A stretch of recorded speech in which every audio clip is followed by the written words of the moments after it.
insisting that the news media and the emerging online media at the time engage with the critical social issues of our day. And most of the other firms that were doing that kind of work, I felt were kind of trapped in the nonprofit industrial complex. And I wanted to do work that was incredibly meaningful. Certainly the other women on this panel have, I feel, the same engagement with the issues. Ritu suggested that we do an event on the 21st century women's movement. Obviously, we've made tremendous strides in the United States and elsewhere, but we still have a tremendous amount of work to do. And part of Ritu's thesis here in Teach a Woman to Fish, the book that Jimmy Carter endorsed and said we should all read. So let's run off, let's do it, because Jimmy Carter told us to. Saint Carter, right? So in any event, Ritu believes powerfully, and I think we can agree, that having the laws on the books is not enough. Clearly on fair pay, it's not enough. Clearly on extrajudicial violence against African Americans and trans people, it's not enough. You can have the laws on the books, but unless you have the cultural will to enforce those laws, they're meaningless. And so that's what our panel today is going to be discussing. I just want to make a few points. A lot of people feel that feminism is an optional thing, or you might believe that women deserve equal protection on the, under the law, but not be willing to self-identify as feminist. I don't care what people call themselves.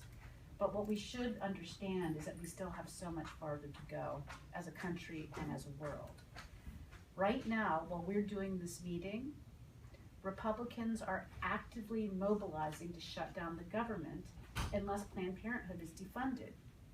Think about it. In the 1970s, George Bush Sr. pushed through the legislation that they're trying to get to defund Planned Parenthood with the exclusive goal of providing contraceptive services, which somehow have gotten a bad name. 10 years ago, this would have been impossible politically. Planned Parenthood was, almost like a third rail in politics. So, this is where we are in this country. And there are other things that people, even in this group, this educated group, may not realize. The leading cause of death for a pregnant woman in the United States is murder by her partner, the baby's father. That is the leading cause of death for pregnant women in our country. It's not gestational diabetes or something like that. It's physical violence by the partner. Our universities have become hotbeds of sexual assault. The data bear that out. It's one of the leading causes of activism for millennials in the feminist space. There are a lot of people that will dismiss those claims, that will hold up the Rolling Stone article and say, well, this is wrong, so all those other women must be lying. And we see the same arguments put forth that were put forth when rape was still legal in this country and before people enforced those laws as recently as the 1970s. And let's think about our mothers and our grandmothers in this country. My own grandmother could not go to school after the age of 12. Her father was not sending any more girls to finishing school because her older sisters had come home and gotten married. And in an era when you have no access to birth control, she married against her father's will and was cut out of the family, completely isolated, had 6 children, and raised those children on her own by having chickens and taking in sewing because ladies didn't work. When I was recently in Pakistan and told the story, people couldn't believe it. So this is the world that we're living in. And we cannot lay down the baton. We must keep pushing. I'm going to make one last point. Black and trans women are quite literally killed with impunity by law enforcement. Again, we are living in a world that doesn't respect the laws on the books. The picture abroad is even more grim. In many countries, not only would my grandmother have been disowned, she would have been killed or set on fire by her father or her brothers.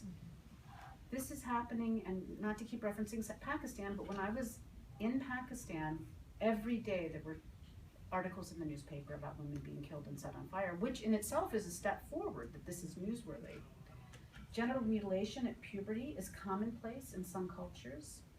Access to the very basic health care that a pregnant woman and a birthing mother requires is denied in so many places, which leads to obstetric fistula, a condition easily prevented that make women completely incontinent and they become pariahs in their communities.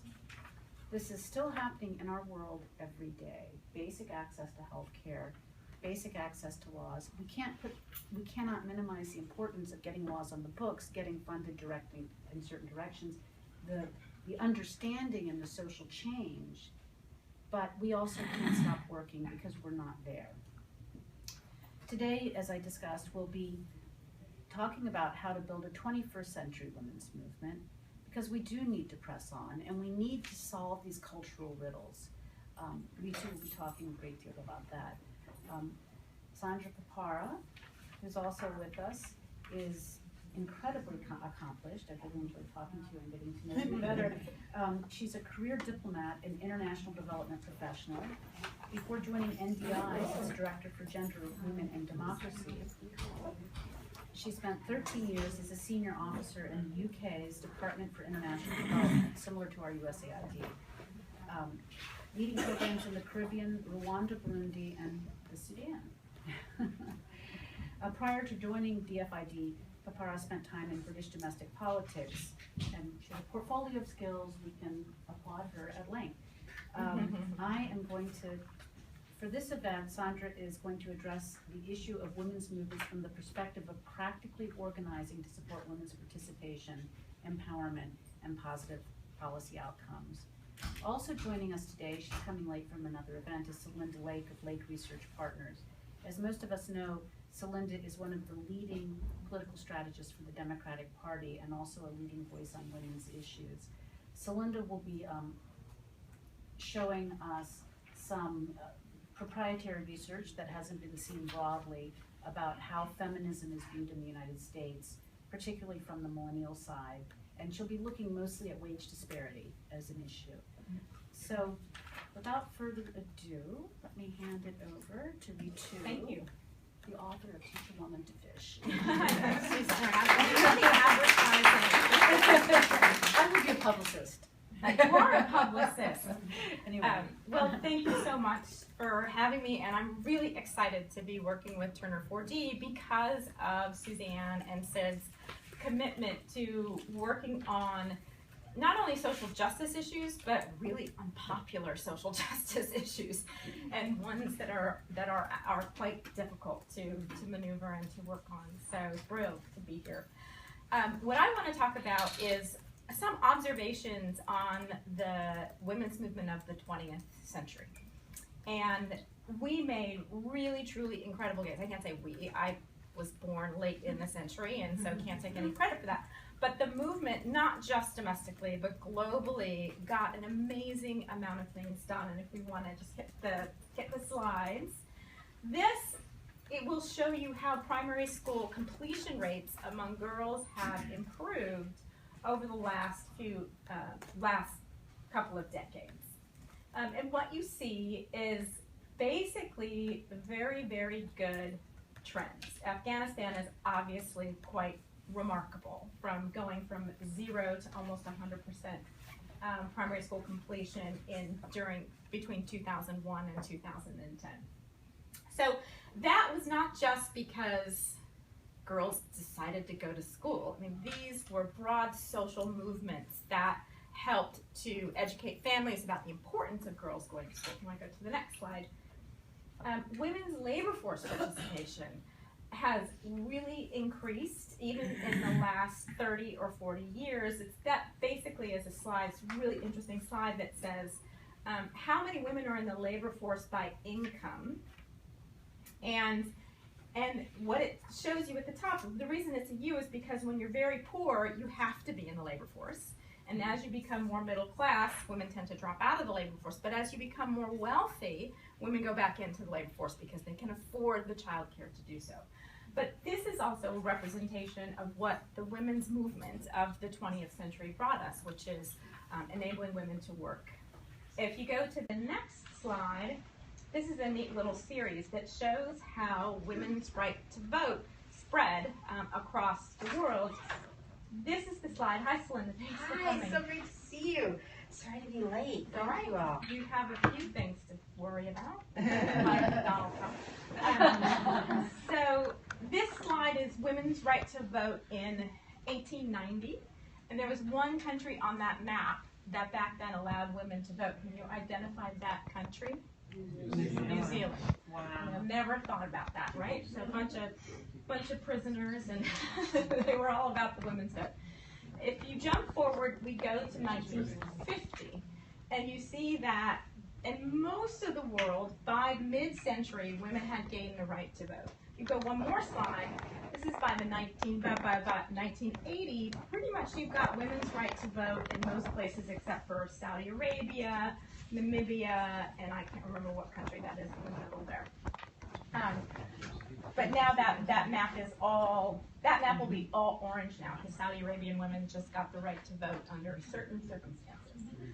So again, you see this, the gains of this movement in every one of those countries. Women's right to vote was hard fought and hard won. So if you want to go to the next slide. This is a representation of countries that have anti-violence laws, whether these be against rape, domestic violence, etc., as of 2010. The darker countries have more robust laws, and the lighter countries have less robust. The very lightest green is basically Saudi Arabia, and I think that's Kuwait or UAE. I'm not sure which one. I don't know my Gulf geography that well. And Syria, you see there too. So again, mostly the women's movement of the 20th century globally focused a lot on legal reform and legal change. Go to the next slide. 70 countries now have full gender equality in the Constitution, which is better than what we have here in the United States. Again, the movement, these were the priorities of the women's movement in the 20th century. But if you hit this button again, Syria has that, Nigeria has that, and Pakistan has that. So where we are, if you want to go one more slide, we are still at a situation, as Suzanne said, where violence against women is still carried out with impunity. So I think, our foremothers in the movement did really incredible work, and I think they did it on the hope that legal institutional change would lead to societal change, it would lead to enforcement, it would lead to changes in behavior. But I think what we have found now in these first 15 years in the 21st century is that that's not really happening.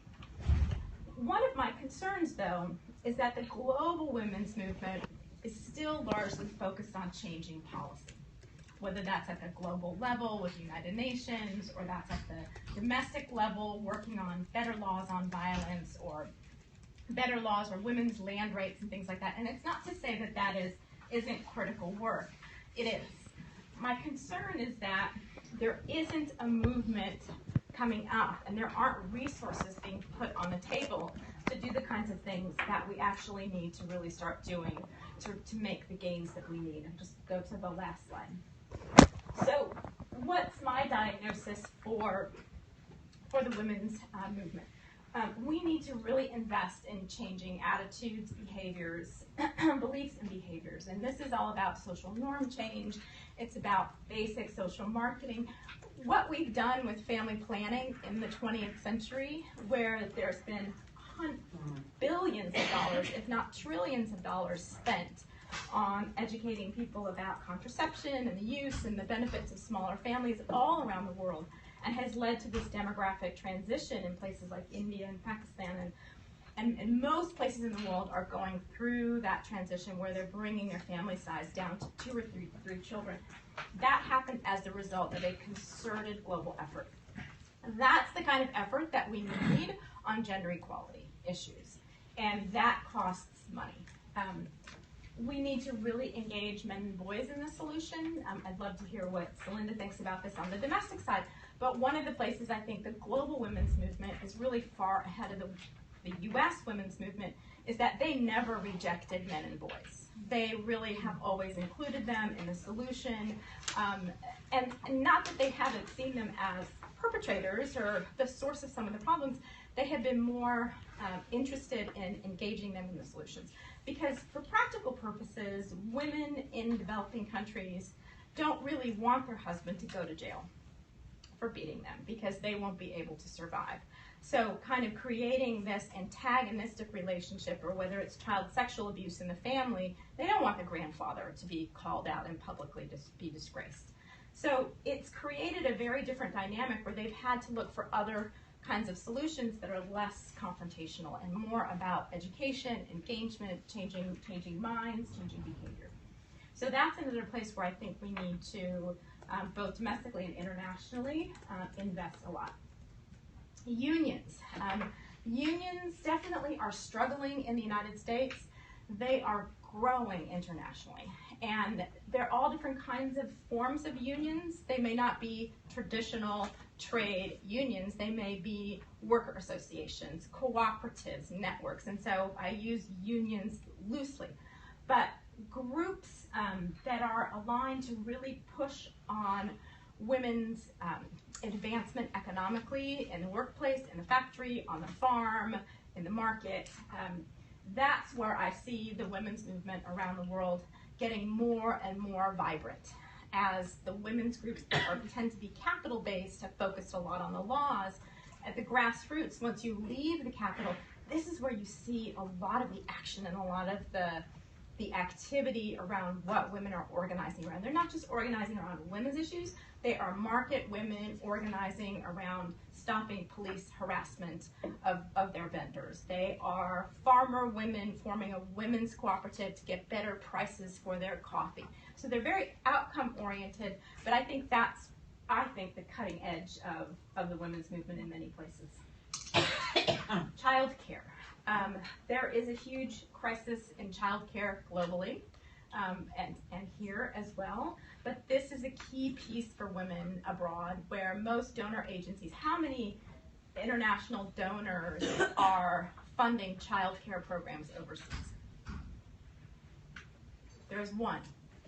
The Swiss Development Corporation. You can always count on the Swiss to be ahead of the times. And that is still the key limiting variable on women being more economically active. It is having high quality child care. And there's also a crisis in early childhood development. So how about we solve these two things together, and we create a new economic opportunity for women who could run these early childhood development centers and free up women's time to be more economically active. And then finally, the other one is creating more jobs. I mean, there's no question that economic growth is what we need to create the jobs that are going to employ the young people that are coming up. And in markets where women's jobs, where there's more need for labor, women are able to move into the workplace. And once there's more competition, there's more, the supply of labor is greater than, the supply of jobs is greater than the supply of labor. That's where you start to see women making these gains in terms of getting better employment, because they can start to play employers off of one another. And you do see that, play out in microcosms in some of the export processing zones that I have visited in Sri Lanka, for example, it's in the book, where women hop around to the different factories, and when there's a real boom in production, they can write their own ticket, in terms of where they want to go and who they want to work for. And that's the kind of trend that we want to see globally, so women can say, no, you can't pay me 80% of what you pay a guy. I'm going to go down the street to this guy, he'll pay me, 1 for 1. So those are kind of my prescription for where I would love to see the global women's movement go and do more and grow and thrive and really kind of solve the challenges that we still have in front of us. So, thank you. So we will take questions when everyone's through speaking. There are a couple of just little housekeeping things. The fob for the bathroom is on the reception area desk out there. Hello, he's Vanna Whiting out there. Is anyone having trouble with Wi-Fi? Is anyone trying to get on Wi-Fi? Okay, we won't talk about that then. If you're tweeting, we're using the hashtag #TurnerTalks. We are live tweeting from the Turner hashtag at Turner4D, and from our Fem2, our online women's community that we do as a public service out of the Turner at #Fem2, and by the way, #Fem2 is the hashtag that aggregates the conversation around women's issues in the United States. First mover advantage on that one. And if you're interested in tagging people and tweeting, we've got @Dr. Digipole over here tweeting. The speakers' I'm Twitter not handles. tweeting. You're not tweeting, but they can still tag at Radio Ritu, @Celinda Lake, @Suz Turner, SUZ Turner, and you have a Twitter handle that I don't have. NDI Women. @NDI Women. Okay, wonderful. So after the event, we're also live streaming on Periscope, and after the event, you can access the live stream on our blog, turner4d.com/blog, or on our YouTube channel. And I think that's it for the housekeeping. So without further ado, let me turn it over to Sandra, and then we'll go to Celinda. Thanks very much, Susanna. And really, it's a pleasure to be here, and even more excited to be sharing a platform with these three marvelous women. Celinda and I have had a couple of conversations, and I charged off after my first one and sort of said, "Oh, there's so much I've got to do."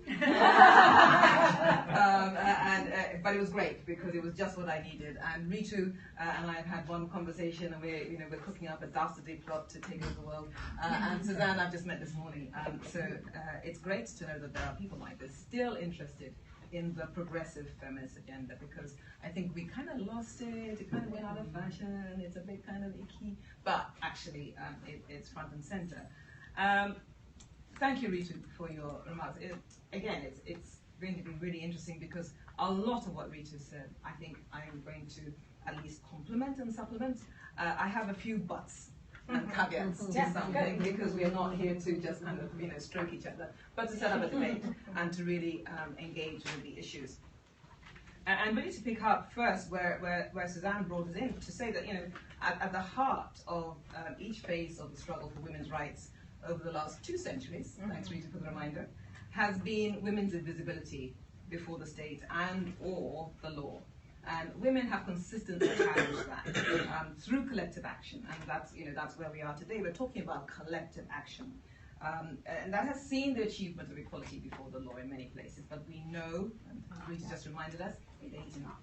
It's just not enough. Equality before the law is no guarantor of positive, let alone equal, policy outcomes for women.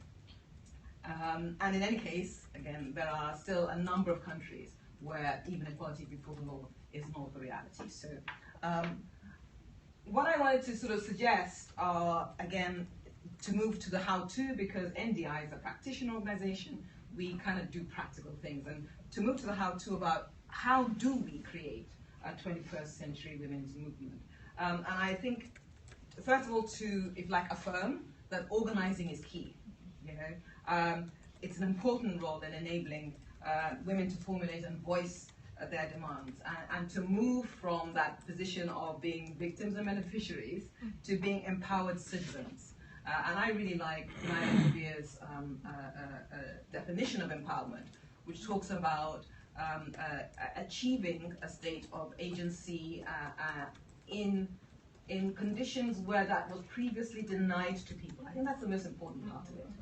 It is not only do we achieve the state of agency as women, but it's in conditions where these have been previously denied. And we shouldn't forget that previous denial, because it is important to inform how we try and achieve the empowerment. Organizing is especially important in overcoming the multiple structural oppressions, such as class and race and religion and disability and age. And one of the key kind of messages I'm trying to get across to colleagues, not only in our own organization, but is the fact that, women are 50%, maybe even 51%, hold up half the sky if you're Chinese and you're quoting Mao. But importantly, they are 50% of every other social group that you want to name. So we're 50% of the youth, and 50% of the disabled, and 50% of even the LGBTQI, probably 50% in there too. So if you focus on organizing around women, I think you have the ability to, what I say, brace open the space for broader inclusion of other social groups. And also to recognize that, you know, progressive movements haven't necessarily always been inclusive of women. You know, I'm old enough, as I was reminded this morning, I'm old enough to remember a time when, you know, my good lesbian friends were completely cut out of the gay movement. You know, it was almost as if, you know, gay rights were only about gay men's rights, not gay women's rights. You know, so even the most progressive movements have, over time, not necessarily included women's issues. But it's essential that in forming these coalitions, women, as far as possible, speak with one voice. We don't allow ourselves to be fractured by the structures of politics and caste and community that we live in. So in some ways we have to, it's a very masculine term in a way, bestride those fractures and join up across the piece. We know from the research, and I'm very much a research person, I like to know that somebody out there has thought about it. We know from the research that autonomous women's movements are absolutely key to achieving positive policy outcomes. You know, it's three legs of a stool. You need women reps, you need some kind of gender commission, women's ministry, but you also need the autonomous women's movement. Absolutely key. So, you know, in that context, it's important. And what do we get out of these autonomous women's movements? We don't only get the strength of the collectivity in order to advance and advocate. We obviously get resource benefits and efficiencies, hopefully. But we also get, what we see is the personal networks and relationships of support built up within those movements are in themselves important elements of empowerment. You know, women learn, grow best when they are actually supported and being supportive of each other going forward. The chairman of the NDI board is Secretary Madeleine Albright, who is a force of nature in her own right, and you know, she has said that there's a special place in hell for women who do not support other women, and we can't all be sisters, fine, but we should try at least be as supportive and collegial and with as much solidarity as possible. I would say, though, again, beware what I've said is co-option. And co-option by the state, by party. Already this morning I've said, you know, I used to be an academic, not a very good one, many years ago, and I did write a chapter in a little book here about Ghana, about the women's wings of political parties. And I'm afraid to this day, I kind of just, when I think about the women's wings of political parties, I understand why people think they're a good thing and why historically they've been there, but I'm never convinced, I still have not convinced that this is the best way forward, because they can get co-opted by the party.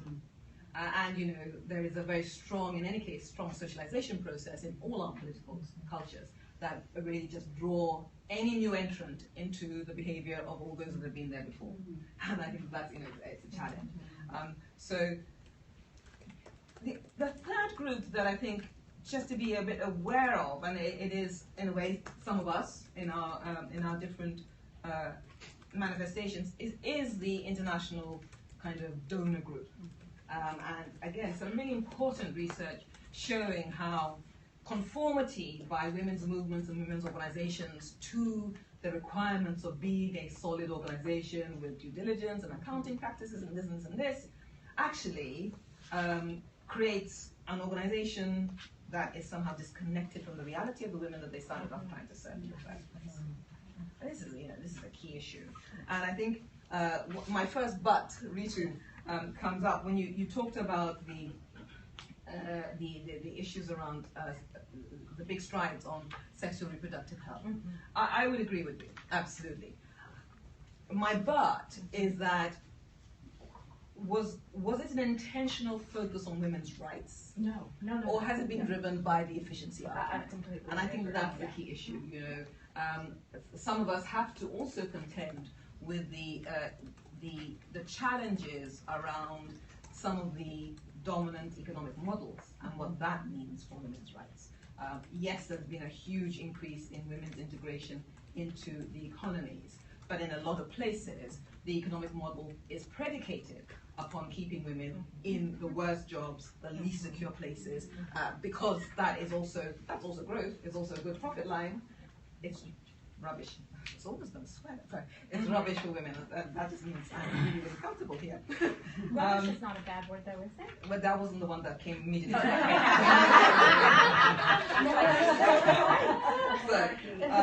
So just to say that, thank you. Caucus 2, because although I'd like us to focus as much as possible on, if you like, the non-formal pieces around women, we are a political organization which focuses very much on the sort of the apex of women's political attainment, whether that's at local council level or subnational level or national level.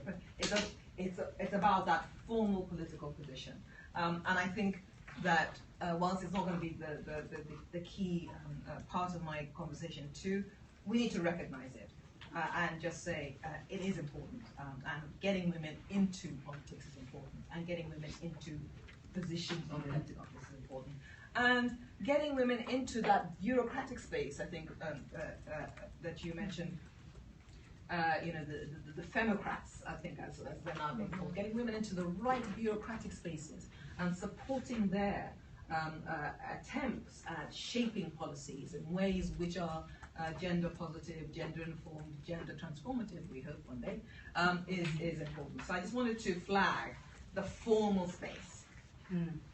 But really, I wanted to say start young. Start young. 1.8 billion people in the world are between the ages of 15 and 24. There'll be 2.2 billion of them by the mid-century. 50% of them are girls. It's a lot of people. And when we put that alongside the fact that, as Jessica Browns, thank you so much for being told us yesterday, even in the Congress here, less than 1% of the women are under 40. Shocking, really shocking. I think what we're saying is basically, I would say, start young. Young people are interested in politics, but not in the politics as we've all been running it for the last while. And that's clear in the UK, which is where I was born and raised. We've had two big lessons on that in the last year: the Scottish referendum piece, and then recently the election of Jeremy Corbyn as the leader of the opposition, the Labour Party piece, is hugely driven by young people coming in and saying, we're interested in politics, but we don't like that old politics. We don't want that stuff. We want new politics. We want authenticity. We want somebody who speaks to us. We want somebody who understands about the issues of organizing and the multi-issue dimension. I think there are still going to be challenges about what that means in terms of how you exercise political power, but they're there. They want to be there. They want to be included. Our theory of change suggests that in order to get women into politics and to get them enabled and empowered to take their rightful place, you need to take action on 3 levels. A, the individual, so that all the leadership training stuff that some of us have been involved with, absolutely keep it up, go for it. We need to take action at the institutional level, though. Parliaments, parties, laws, electoral processes, all that need to be addressed. And then thirdly, and the most difficult, I think Ritu has put that firmly on our map, the social cultural changes. What is it that undermines women's ability to feel confident enough to step up into leadership positions? And I think that's another area. Invest in young women and their leadership in all these spheres, and we know that some of the positive impacts that we should reinforce and really work with, family attitudes, and again, Rita's point about engaging men, I'll come back to that too. Female role models, the impact of education, hugely important. And the negative impacts on the ability for young women, beyond these shores, I should say too, to get into politics are the time poverty piece. The early childbearing piece is something that's really critical. And in some places, the absence of full formal education. So I think we would go with that. Think urban. That's my second point. So think young, think urban. 50% of the world's population already in urban centers, and it's going to get to 75% by the middle of the century. And cities generate 70% of world's economic production, but more importantly, women are representing 48% of international migrants worldwide, and they are the most significant group in the populations in urban centers. Okay. So that is a new challenge to us. I'm again old enough to remember when we were talking about where are women generally. We used to say Africa, rule of thumb, 70% of people lived in rural areas, of which 85% of the 70% were women. It ain't so any longer.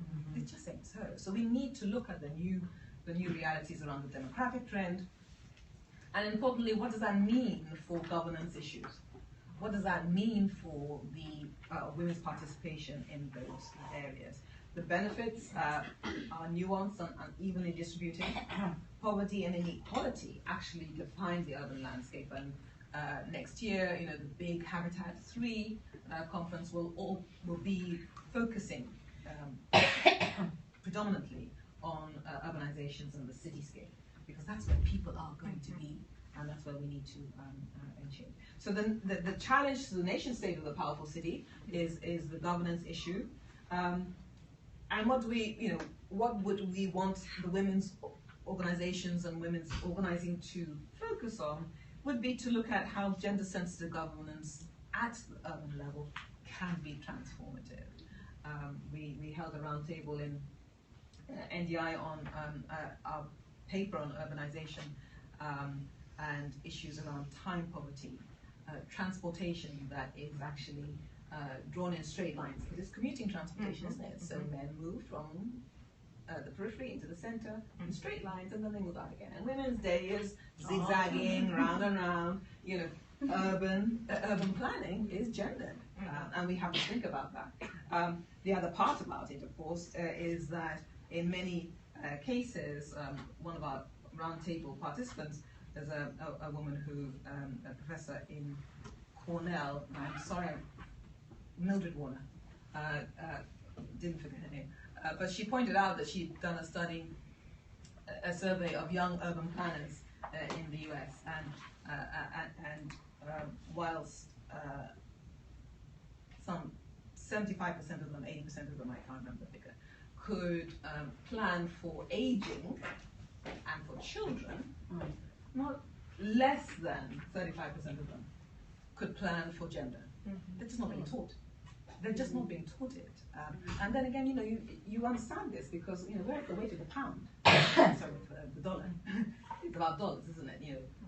In the UK we say the pink pound. That's the silver pound. That's the pound of the aging population, the retiring population have a lot of money.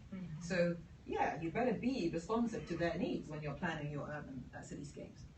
And children, of course, we all care about children.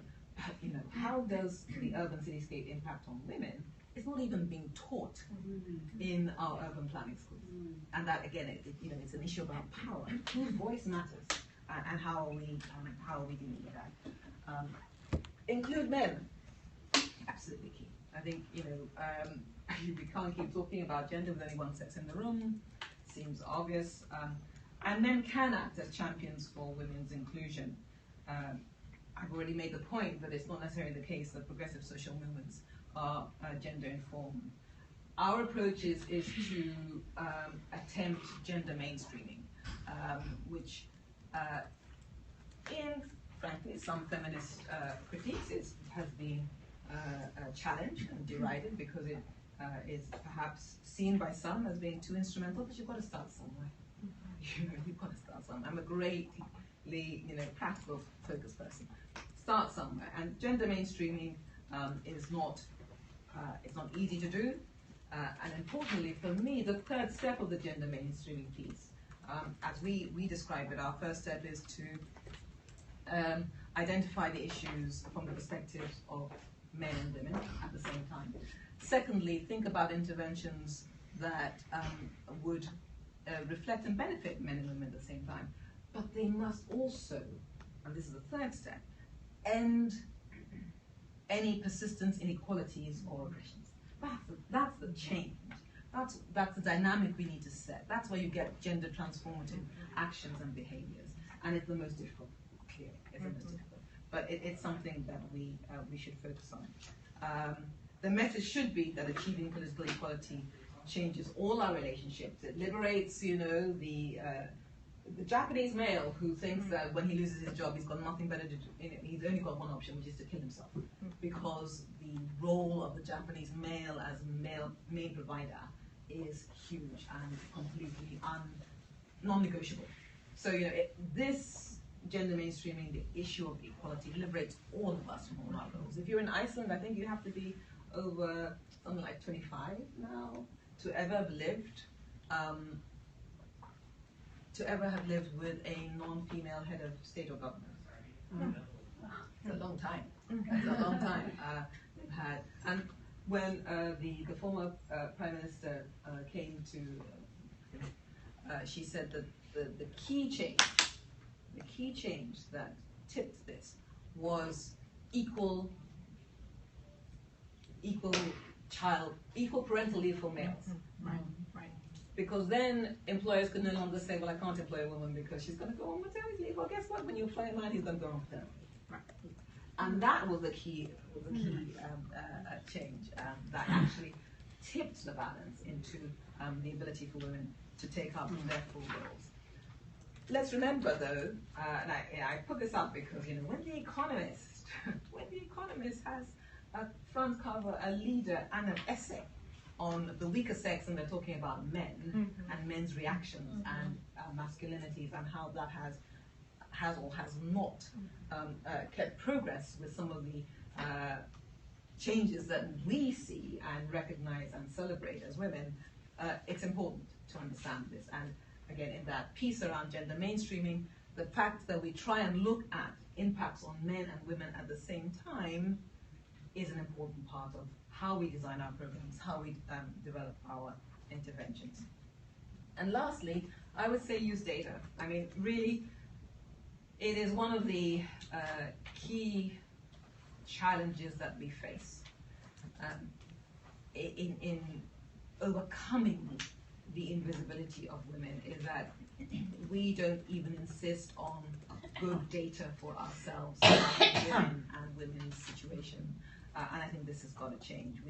The Pathways to Empowerment project, some of you will know about it. Absolutely fabulous resource. It's got a summary document I think that is useful to take a look at and read.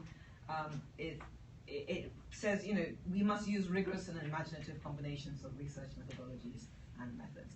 It doesn't mean that it's all going to be quantum statistics, but we have to have ways of rigorously collecting, analyzing, archiving the issues that are of importance to us in order to understand women's condition and how they progress.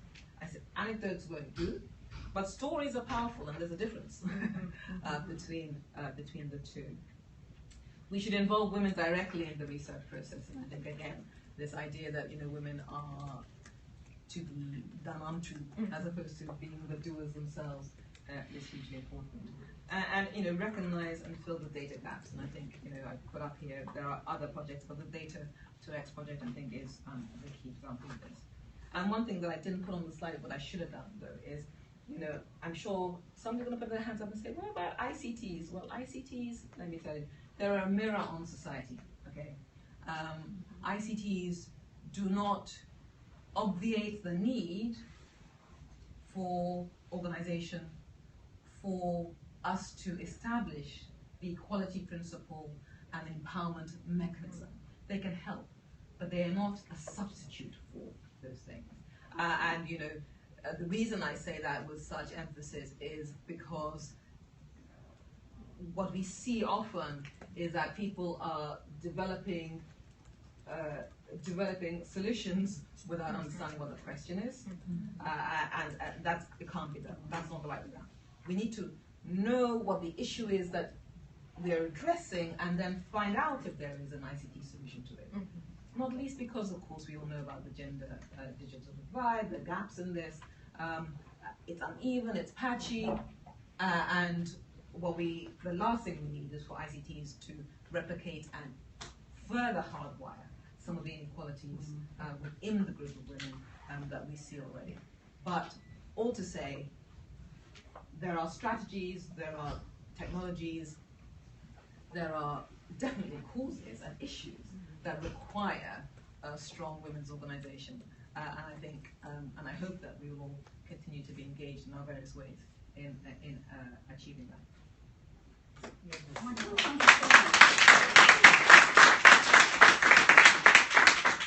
Thank you in particular for addressing the structural reality of women's lives and how our policymakers are blind to those things. You know, coming from a place of privilege, the people who are not like us are invisible. And not,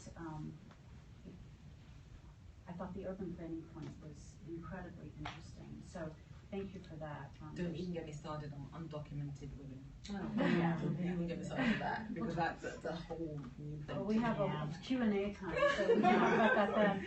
Right, so Celinda, as I discussed earlier, is going to be talking about the public perception of the domestic women movement and public attitudes towards women and gender equality, and in particular the role millennials play. She'll also touch on the ways in which the movement may be able to bridge the gap between U.S. and international global movements. So, keeping on our time. Well, thank you very much. Actually, turn it back if you don't mind for a second.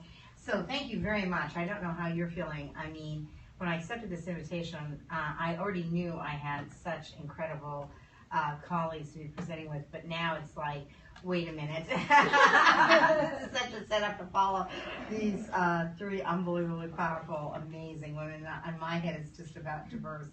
I also want to thank Turner 4D so much for their commitment on this issue. And, you know, they just walked over very quickly the collecting all that stuff and the feminist ID. And these are amazing commitments and amazing gifts to our movement, so thank you so much. So I'm going to make this a little more interactive because you may be dying from PowerPoint poisoning. Yes. Although you don't want to ask a pollster to turn you away from that.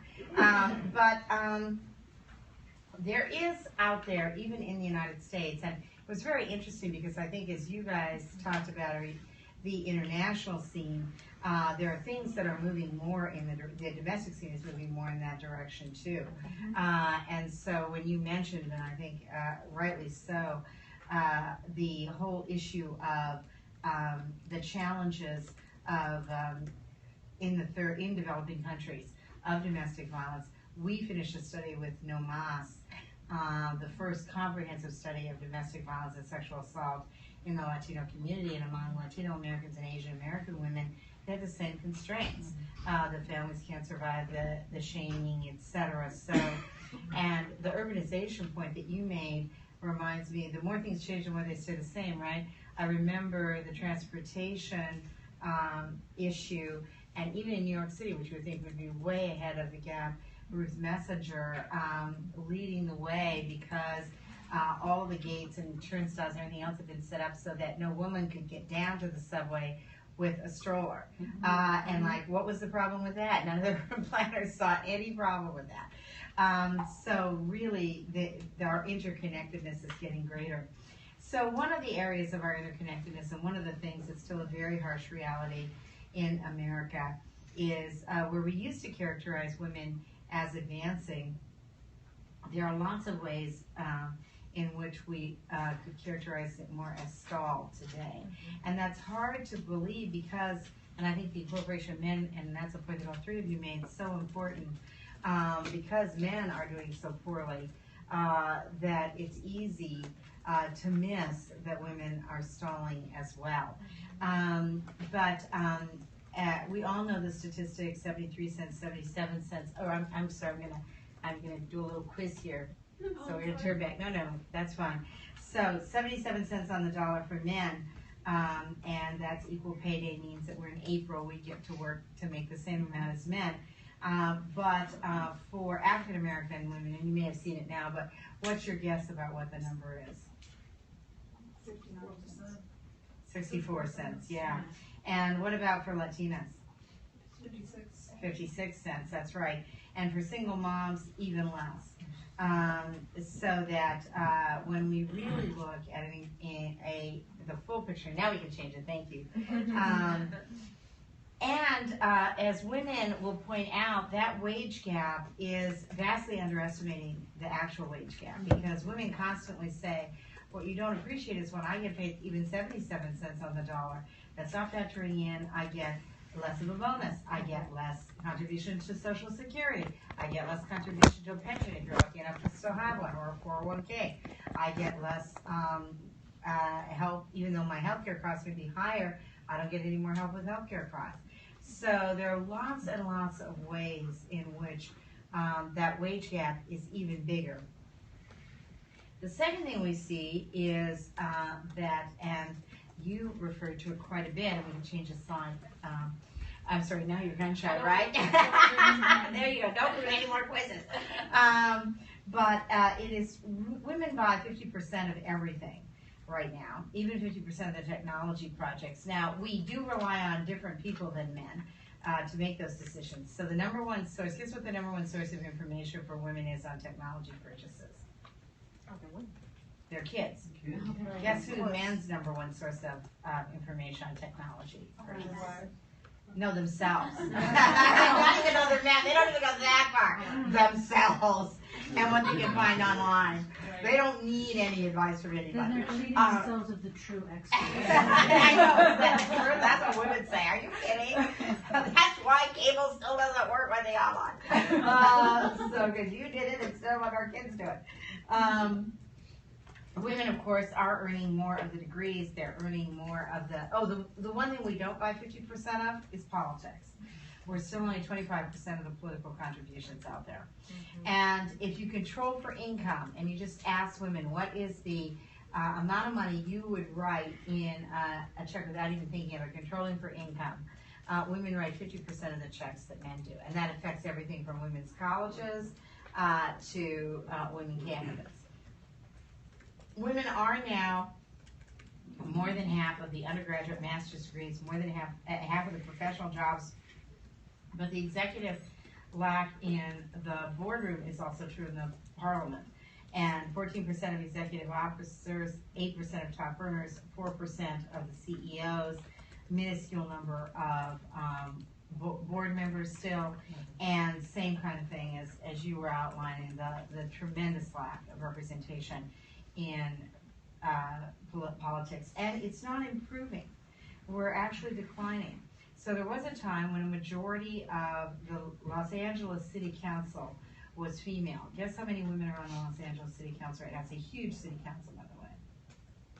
One. Wow. And we almost lost her. And when we said to the voters in Los Angeles, don't you think we should elect a woman on the city council? They go, we got lots of women. What are you talking about? No, you're down to one, and she may lose. And the state legislatures have been steady for a decade. In fact, we thought that term limits would open things up so more women would run, but until some of the structural changes are made that you all have been talking about, women don't run. And so it decimates in 6 or 8 years what it took us 25 years to build up. More men run, the men churn, but we don't run. In terms of the election, we are 53, you can turn it, I'm sorry, we are 53% of the voters. We are 59% of Democratic primary voters. Now, interestingly, only 45% of Republican primary voters are female, which is one of the reasons why Republican women, it was such a tough time getting out of those primaries. But 2016 may mark a very dramatic change. America is now half unmarried. And for the first time, more unmarried women are eligible to vote than married women. And they may decide the election. There are 10 million unmarried women under 30 and 22.4 unmarried women who were not registered to vote total. So huge fall. And basically about 23 million unmarried women missing from the electorate. And I think your point is so apt about when we're thinking of other groups, remember all those groups are 50% more of women. So we talk about youth, we talk about unmarried America, that's more than 50% female. Rallying unmarried women to the polls, very difficult to do, but absolutely critical in terms of making a change. Unmarried women are more progressive in their voting. They support more of a role for government. They support, no matter what the policy is, paid sick days, raising the minimum wage, equal pay, abortion rights, all of these things unmarried women support more strongly. Now, it's not that married women are just stooges here. My favorite piece of data ever is we asked unmarried men, how many of you think, how many do you vote the same way as your wife, or do you vote differently? And guess what percentage said, oh, I vote the same way as my wife, or rather my wife votes the same way as I do. Guess what percentage? 89. 189. Good number. 73% of men said confidently, my wife votes the same way I do. We asked married women, how many of you vote the same way as your spouse? And guess what the number was? 40%. 45%. 49%. So we call that the sure honey factor. Sure. You're voting for him. Good. I'll cancel you out again. You're kind of old, but all right. You send toddlers into the theater. Yeah, there you go. Exactly right. So looking at the next slide, the workplace is really lagging behind the realities of the 21st century. And we see workplace laws that are dramatically outdated, and the global economy is making this worse on the domestic scene and really putting pressure. 72% of Americans believe, and this is likely voters, men and women, that workplace laws are out of date with changing roles of men and women at work and at home. 93% of voters favor ensuring that men and women receive equal pay. Equal pay is not a woman's issue. Equal pay is a family issue, and men know it. So we were doing focus groups with UAW workers, and these guys are heavy-set, white guys sitting there, all over 50, and the male moderator said, well, what do you think about equal pay for women? And one guy said, oh, I firmly believe in it. If the little woman doesn't make the same as I do, you have to have overtime, and we can't get overtime anymore, so we got to have the little woman make the same amount of money. Now, that may not be the most feminist articulation of that policy I've ever heard, but all the men go, yeah, the little woman has to make the same. And she kept her job when I was laid off. So men realize that it is a family issue. Women also disproportionately employed in low-wage work. And I'm 39, and this is particularly acute for single moms. The single biggest change in our society right now is the growth of single moms. 10 years ago, we did a survey where millennials said, they were the only cohort that had ever said this, I'm going to make the decision to have children and get married separately. They were not rejecting marriage. They just said, I'm going to make those two decisions separately. At the time we wrote that book, we said, unclear if they're really going to act on it. Well, they acted on it. And so now you have half of births of women under 30 are to single moms, and you have 40% of all births in this country to single moms. In fact, in 6 years, half of every kindergarten class in America is going to be made up of the children of single moms. So we can fuss and fume all we want about whether we're going to have school nurses and after-school care. That time is marching on, man. Those are going to be really dated debates, because when we have half of our kindergartners the children of single moms, there's no choice about some of those services. A majority of people, if we turn to slide 7, a majority of people in America believe in gender equality, and 75% believe that we are a long way from full equality. So this is fascinating, because everybody says, right, you can't talk about equality, you can't talk about women's issues, every issue is a women's issue. Yes, that's all right, but it's all wrong too. It's just, yes, every issue is a woman's issue, but women are affected differently by some of these issues. It's just like Black Lives Matter. Sure, every life matters, but there's something really going on. Well, there's something really going on with women in the workplace and work and family.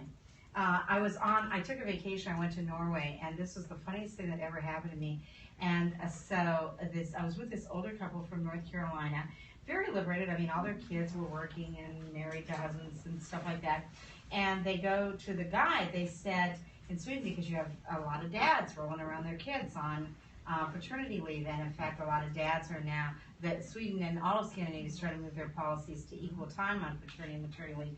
And this woman said, why do you have so many male nannies in Sweden? I'm so surprised that they go. And I said, no, those aren't nannies, those are dads on paternity leave. Although they do tend to take paternity leave during soccer season. Yeah, it's shared here. People believe that there is a shortage of jobs. People believe there is a shortage of good-paying jobs. And people believe that women are disproportionately affected by that. And no matter what level of community leadership you look at, there is a deficit of women still in community leadership. Even though, and the interesting thing here about this urbanization and national focus, real Americans are moving down more to the community level. Their number one focus is now creating strong communities and strong families, in part because they've given up on the national scene. That offers both great challenges and great opportunities for women. And one of the things about the urbanization that I think would be fabulous for NDI to do is to sponsor a panel of women mayors internationally. Because these women mayors have been hell on wheels. But it is also, except for being elected president in the United States, the second hardest role for a woman to get elected to is mayor. It is very, very sexist. You talked to my emails too. Oh, did you? Good. Okay, great. Okay, I should have known you were ahead of us. I'm going to just insert myself. We're running really late, and I want to find the questions. Sure. I don't want to stop this because it's so good. No, but everybody can have access to it. Let's see if there's any particular thing. Let's just look at 2 or 3 more slides. So let's turn to page 12. So everyone knows you can't say feminist, right? And it is true that only 51% of Americans consider themselves feminist, although 51%, good Lord, that's huge. That's more support than any candidate has right now for president. But when you say feminist is someone who supports political, economic, and social equality for women, that's all we said. The number goes up to 64% of men and women who consider themselves. Millennials. This is a big challenge for us in looking forward. And if we turn to slide 17, there are markedly different, there are very, very rapidly changes that are occurring right now. And the lived experience of men and women is quite different. Ironically, women are becoming single moms at precisely the time that men want more role in parenting. And of course, if you are a single mom, you are much, much, much more likely to have children with different fathers than if you are married when you have children. You still could be divorced when you're married, 50% still get divorced, but you're much more likely. Well, that complicates the whole legal structure, support structure. I mean, our institutions are so far behind our social changes, it's not even funny. The one group that is aware of this is millennials. But the really interesting generation, I think, is Generation Z. The generation born 1995 or later, the generation is coming up right behind the millennials, so they're 18 or under right now. This generation is a generation for which gender roles are completely getting turned on their heads. It is a continuum. It is not a meaningful divide. They are changing things very dramatically. And our dialogue about what feminism and what the women's movement means is going to have to radically be rethought to appeal not just to millennials, but frankly, even more to Gen Zers. I couldn't possibly do justice to the global connections. It's already been said, so I'll leave it. You can get all the slides. And I'll open it up. I turn it back to you, Suzanne. I apologize for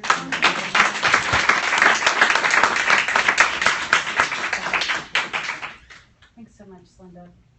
So let's open it up for questions. I would ask that you just direct your question to the person from whom you want the answer. So just to speed things up a bit. We're at 2:15, and we can stay in this room as long as we like, but I know many of you must have to get back to work. To leave at 2:30. You have to leave at 2:30, so let's go. Yes. So one of your first slides was about the change from young girls attending school or formal education. And I noticed that one of the trends across the countries that you put up was that it seemed like there was a real spike after times of conflict. And in those times, in that void of kind of traditional leadership, that's when women made some great strides. I don't really see that happening necessarily in the United States, but I'd be interested to hear what your thoughts were in terms of moving the needle forward in some of our, primary women's issues in the absence of conflict. So is your question more about how to move forward on women's issues here? Correct. Okay, then that's a Celinda question. Well, we need to learn internationally, so I think there would be, so how do we move women's issues more here? I think both of you laid out a really good formula. Let me say 3 things I think about it. Well, 4 things. First of all, we really need to rethink it, and we need to include millennial and Gen Z voices more in this. And there's some organizations like Make It Work, etc., that are really doing that. But it's not going to be our women's movement or our mother's women's movement that's going to do it. Secondly, I think you're right that it's going to shift to more economically focused or structures, and thinking about different kinds of structures. We have only labor, and we work for tons of labor unions. We're totally supportive of labor unions, but we only have labor in or out. And there's about to be a Supreme Court decision that's going to even use a little bit of distinction for fee payers, the people who kind of halfway joined, who benefited from negotiation but didn't join all the way. Now it's going to be you're either in or out. That's just totally dated. And it's totally dated for a lot of the workplace. We need new structures, and there's some unions that are really thinking that through, like SEIU and UFCW and some other ones. But we need different kinds of economic organizations. We need different kinds of community-based organizations. 3, I think we have to elect more women to office, and we have to hurry history. We are just making the progress too damn slow. I love Barbara McCulsey, who used to say, I was an overnight success. People used to say, gosh, Barbara, you're an overnight success. Overnight success. I was in the trenches for 25 years. And we got to figure, and we don't have, whether it's money in politics or being a presidential system or winner take all, we do not have the structures in place right now that would facilitate women's representation. We've got to get more millennials to run. And part of the problem is younger women would rather go to the dentist for a root canal than run for office. Now, it's not that they're afraid of risk-taking. 66% of them want to start their own business. They're not afraid of nonprofits. They want to start nonprofits at similar rates. It's just that they don't see that politics produces anything. And of course, frankly, there's nothing like government to change things fast, frankly, no matter how much social change you have. We do have to think about this cultural piece, because millennials and Gen Zers, cultural is their language. Everybody says social media is their language. Actually, culture is their language. So, and we've seen sea changes in culture in terms of marriage equality and transgender and Black Lives Matter. We don't have the cultural aspect of the women's movement. I worked on the effort with, and God bless her, Marie Wilson, and she said, you're ruining my reputation here. And we went and did Presidential Barbie. And she said, Presidential Barbie, you're kidding me. And I said, no, listen, the average girl in America has 13 Barbies. One of them should be running for president. Yeah. And then she went in and argued with Michelle about her being in high heels and her breast size, which I just adored. But we've got to have the cultural aspect of this. And finally, I think and this would be something that we would love to work together, and I think Turner 4D as well, we've got to start listening more and telling less. Our women's movement is still too top down, and there are lots of things going at the grassroots. So I think it would be really interesting to have this be catalytic to some of the things that you were talking about that are happening at the international level. And I'm struck by this fact that this urbanization may be an entree point, because not only are women flocking to the cities, including in this country, but millennials and Gen Zers are flocking to the city. So there's really something that's going to happen with this 50% of women who are also 50% of young people. I'd like to address your point. And while I agree with Celinda that the language of millennials and Gen Zers is cultural, not social media has proved an incredible equalizer and has created a supranational conversation that Totally didn't used to exist. So, for example, when we design programs in other countries, everyone has a cell phone. And although those cell phones may have different ways of communicating, they may not be smartphones, people can engage with one another in ways that they never did before. And one of the things we've seen in the feminist area, and one of the things in some ways we helped birth with Fem2 in 2008, is this ability, we saw all of these women's voices online, driving new conversations about feminism, informing the dialogue, creating change, not asking for permission from advocacy organizations to create change, but just doing it, right? And that, everyday feminism is sitting in the audience. I'm sure that you would have a lot to say about that. Hello. And in any event, we actually, the day that of our conference, our Fem2 conference, our Pound Fem2 hashtag trended above the Super Bowl conversations after Super Bowl.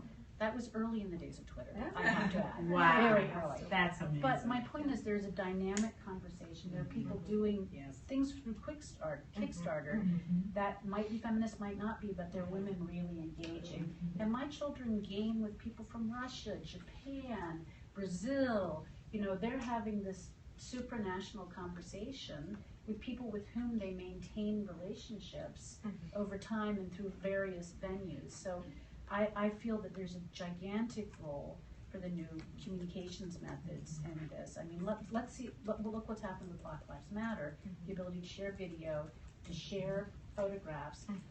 You don't have to work through an organization to make change. So, other questions? Or suggestions or comments. Yeah, come on, guys. Come on. Whilst people are gathering their thoughts, can I just pick up on what Celinda's been saying about the next generation? I mean, I also kind of reified the think young piece. And just yesterday, Jessica was with us and talking about talking about the work that she's done with young women. And you know, it's interesting because certainly the research from here says that the key drop-off point, drop-out point, is from high school to college. Yeah. You know, in high school, 2/3 of all kids don't care about politics. The other third, who do care about politics, it's 50-50. 50-50. By the time you get to the end of college, men are twice as likely to say that they are interested in a political group, and 50% of women say they will never be interested in a political group. What's happened? 3 short years. You know, really, what happens in that time, and what are the things that we need to, if you like, shore up and even out a bit. And again, to come to Celinda's point about, you know, what makes somebody politically active, at least that research suggests 3 things. A lot of the women ended up, when you sort of go down to next year, none of them had done anything competitive sports. Competitive sports is a really big issue. The second thing is just immersion in politics. You know, people just talking about politics a lot. And then the third issue is confidence. So, you know, we're starting to begin to understand what is important. But I love the fact that Jessica also told us yesterday that one of the graduates from one of her many courses has just become Miss Rhode Island. Oh my God, that's great. Miss Rhode Island, and so she took part in the pageant, or whatever it is, last week or 2 weeks ago. And you know, she said, yeah, well, you know, feminists come in all shapes and sizes these days, but her political ambition is front and central to that piece. You know, and it's you know, it's as you said, this is not the feminism of our day. I mean, like, seriously, I ain't taking anybody seriously who goes in for a beauty pageant. It was, you know, how we would have responded to it. But actually, you know, this is owning yourself. This is owning your body. This is owning your own presentation of yourself. And I think it is interesting. Qualifier for television news positions is beauty pageantry. Oh my God, you're At the kidding me. That's Oh in Lord, the revolution's a ways off. Well, Jennifer Granholm, governor of Michigan, and I hope will be in cabinet for Hillary Clinton, was a beauty contestant. So there you go. But we don't aspire to have that be the recruitment vow. Other No, questions? anyway, it comes. It's Yes, competitive. yes, It's that's competition. true. It's competition. And that's it's what talent and That's it's right, it's smart. competition. It's competition. That's true, that's a great That's point. Hey, question, a bit of a different topic, sort of. How do you incorporate protections and rights for commercial sex workers in the feminism and women's movement? Because this was brought up, this is sort of an odd way to bring it up, but a couple weeks ago there was a federal raid on a gay male escort website office. And there was a big brouhaha about rights and protections for commercial sex workers. How do you incorporate that into modern women's movement? I'd like to, I just want to throw something out as a frame for this. There are people that go in and out of sex work, right? You know, and So I just have a thought about that as a frame. It's not not as a judgment, but it's one way that people make money, right? And some people may not self-identify broadly as sex workers, so it's just, to me, that's always been an interesting aspect of this. So anyway. I mean, I have a very simple opinion on this, and if it's between survival and death and a woman has to sell her body, then she should not be criminalized for that, right? And so I think it's an inappropriate conversation to have unless you are Holland, right? Where there is a social services, there is a social welfare net, there's all kinds of protections. It is not a country in a situation where a girl has to find a sugar daddy to continue to secondary school, right? So I think it's a meaningless conversation to have in the context of, you know, any poor country, including middle income countries, right? When you get to the United States, it gets a little trickier, but there are still girls in Georgia who have to have sugar daddies, right? So, you know, I think if the environment is And a lot of sex trafficking. and a lot of domestic sex trafficking, you know, between rural and urban areas in the United States. So I really think it is more of an economic justice question that you're focusing on completely the wrong thing, right? If you get the economic social justice system right, and it truly is a choice, then okay, then it's appropriate to maybe have this conversation. But we're so far away from that. I would also, I'm sorry, I keep interrupting people, but I would also argue that sex workers are culturally offered less protection under the law for basic things like being killed, being brutalized, getting fair pay, and that's where I would put the focus. Regardless of how you make your living, you don't deserve to be killed. Regardless of how you make your living, you deserve to be paid. Regardless of how you make your living, you don't deserve to be brutalized or raped. So I think that this concept that,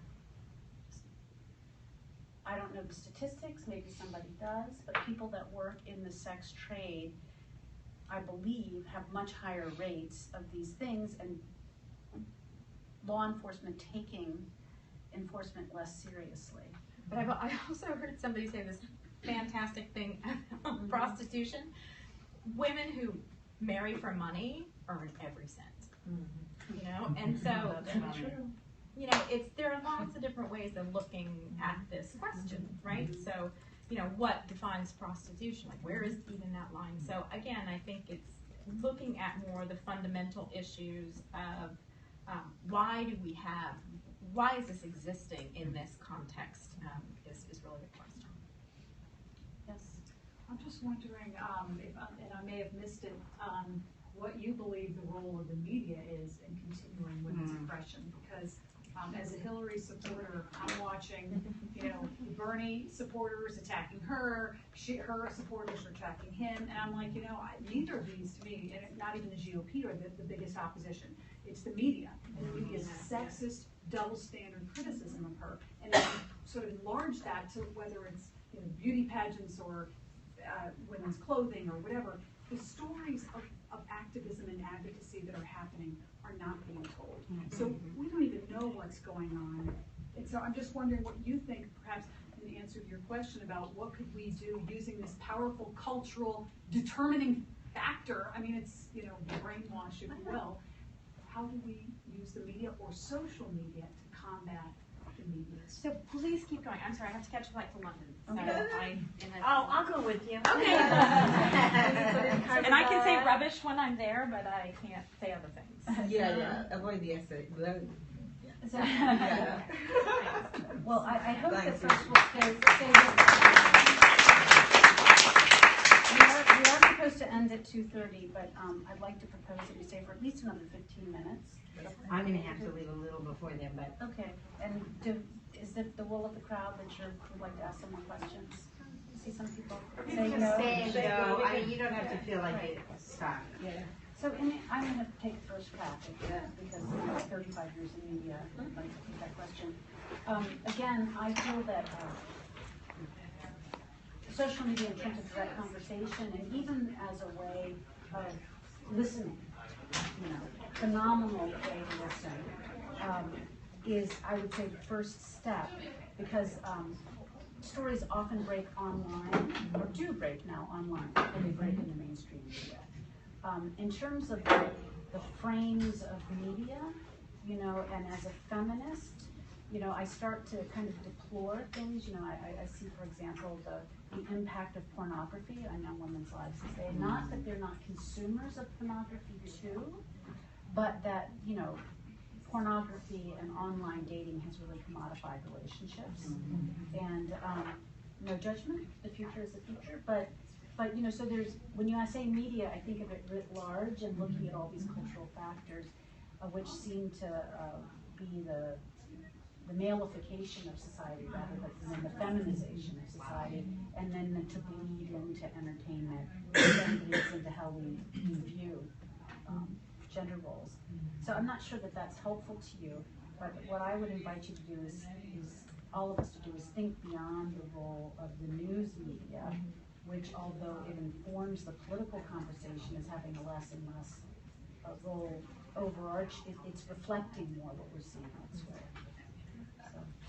I mean, I want to say I'm with you completely. Right.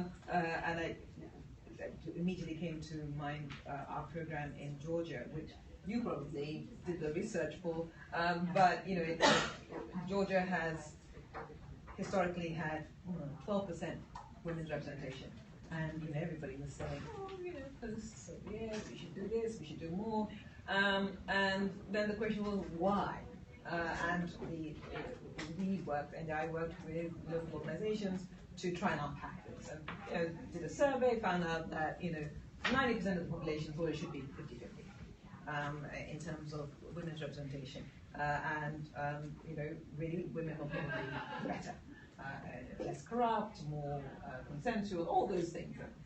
So it all came through in the research and the survey.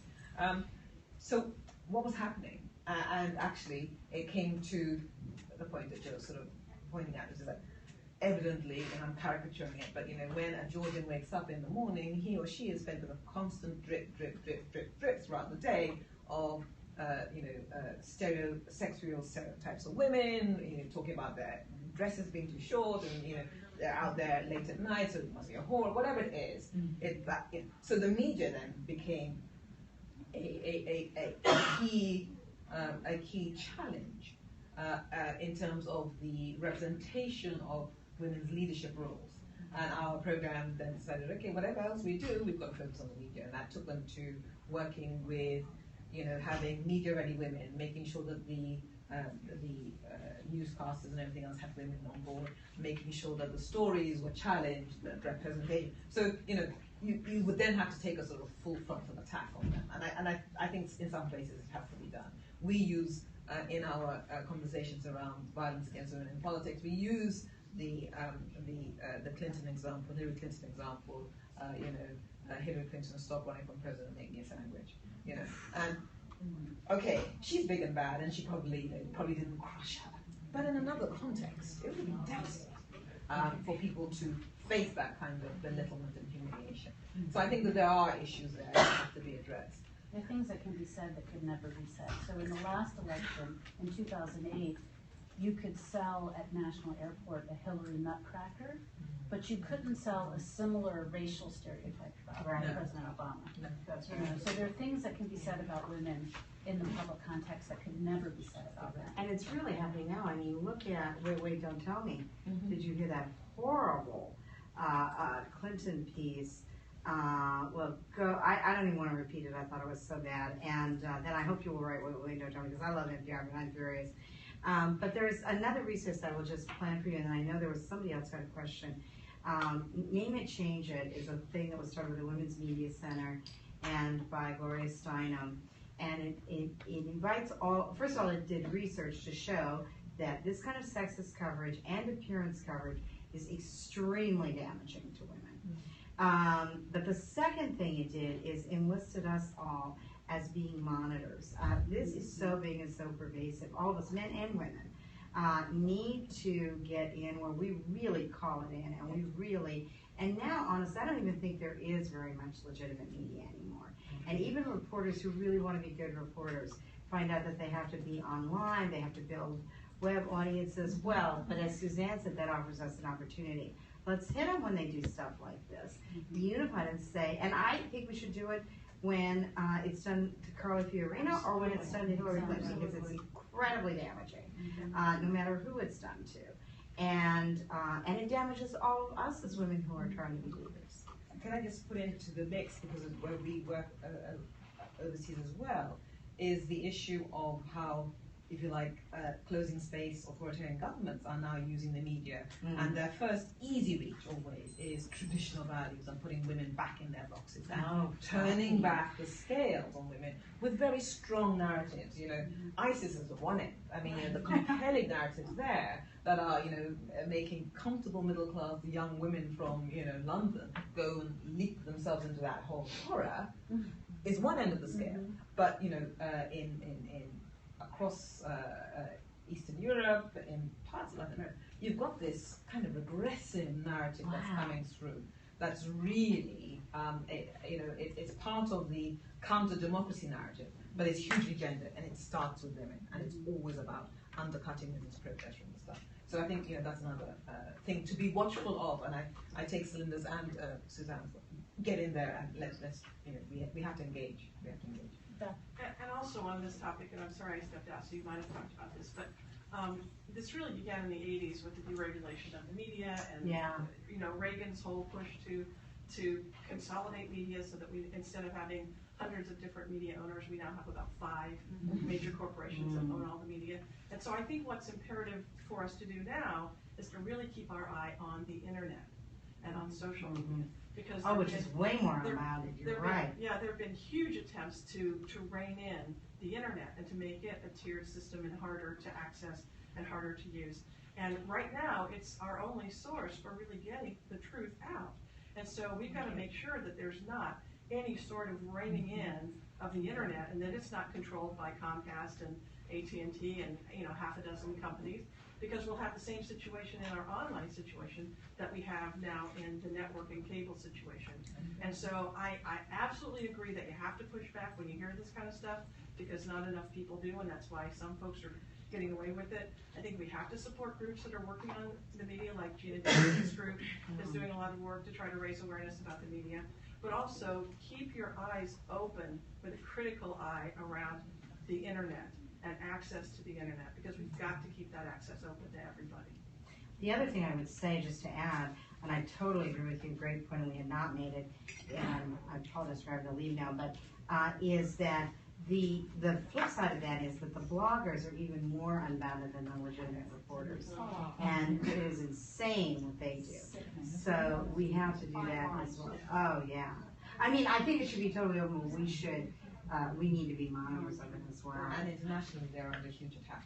Oh, interesting. Yeah, the women are completely under attack. And look what's happening in Bangladesh. And that's why just we've got getting killed. to So to your point about it being an important space for civil society activism and stuff, absolutely. Thank you. Thank you so much. Thank you. So good to see you. Thank you all.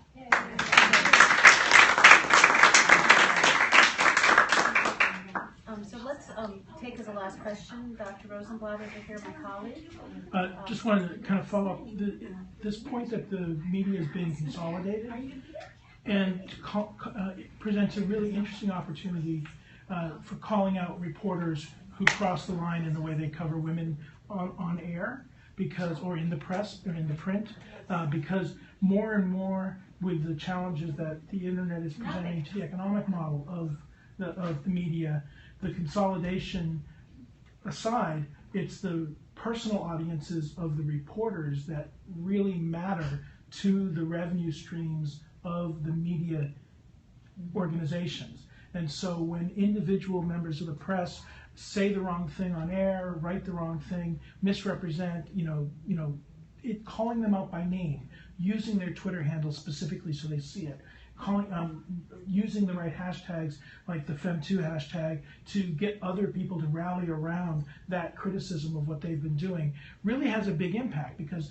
they're much more attuned to their own personal audiences and their maintenance of that audience. Their employers are much more dependent on that, and so it's a backdoor way to influence that ever more powerful consolidated media ownership by going through the reporters themselves. Perfect. Thanks. Anything else before we close? Thank you for staying late. And thank you, Sandra, for coming early and staying late. Thank you so much. I do want to say that our next event in October is on the future of the civil rights movement for LGBTQIA. Right. So we're very excited about that. We've had some major wins, but folks can still be fired just for being gay. Yeah.